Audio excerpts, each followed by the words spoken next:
कराची के senior reporter मंजर रिजवी का सीनियर वजीर शर्जिल मेमन से सवाल। एमक्यूएम सानिहा गुल प्लाजा पर जुडिशल कमीशन का मुतालबा कर रही है।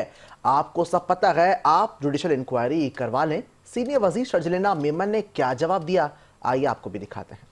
साहब, जुडिशल कमीशन का कल भी फारूक सरदार ने मुतालबा किया। उनका कहना है जुडिशल कमीशन बनाया जाए। आप लोगों को भी पता है, आप मेयर अफगानी का नाम ले रहे होते हैं पीस पार्टी वाले। कादिर पटेल ने असम्बली में फ्लोर में किसी बानी के गोगा का नाम लिया था। तो जब आपको सब पता है तो एक जुडिशल कमीशन बना दें, ताकि जुडिशल कमीशन जो है वो तयन कर दे और इनकी ख्वाहिश भी पूरी हो जाए और आपका भी काम हो जाए। अच्छा, मैं गर्ज कर लूँ, कल सिंध काबीना की मीटिंग हुई, उसमें फैसला हुआ, एक कमेटी बनी।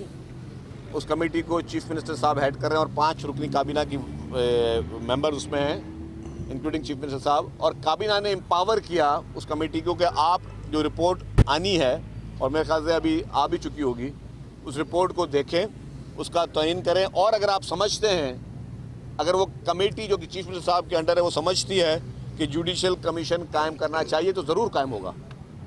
अगर हमारी कमेटी की मीटिंग होगी, अब वो बहुत जल्दी होनी है, जैसे ही वो मीटिंग होगी और वो रिपोर्ट आएगी, रिपोर्ट का तयन करेंगे। तो अगर हमने समझा, हुकूमत ने समझा कि जी अगर जुडिशल कमीशन की ज़रूरत है, तो हम 100% जुडिशल कमीशन बनाएंगे अपनी मर्ज़ी पे, ना उन लोगों की मर्ज़ी पे जिन्होंने जब आग लग रही थी और आग लग चुकी थी, लोग अपने प्यारों के लिए बाहर तड़प रहे थे और अंदर वाले भी बेचारे जो है वो मदद के लिए तड़प रहे थे।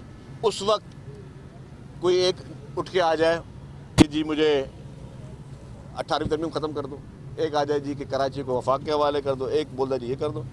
ये तो जो लोग इनके कहने पे कुछ नहीं होगा, क्योंकि ये हमेशा से जब इनके कायद थे तब से ये ब्लैकमेलिंग की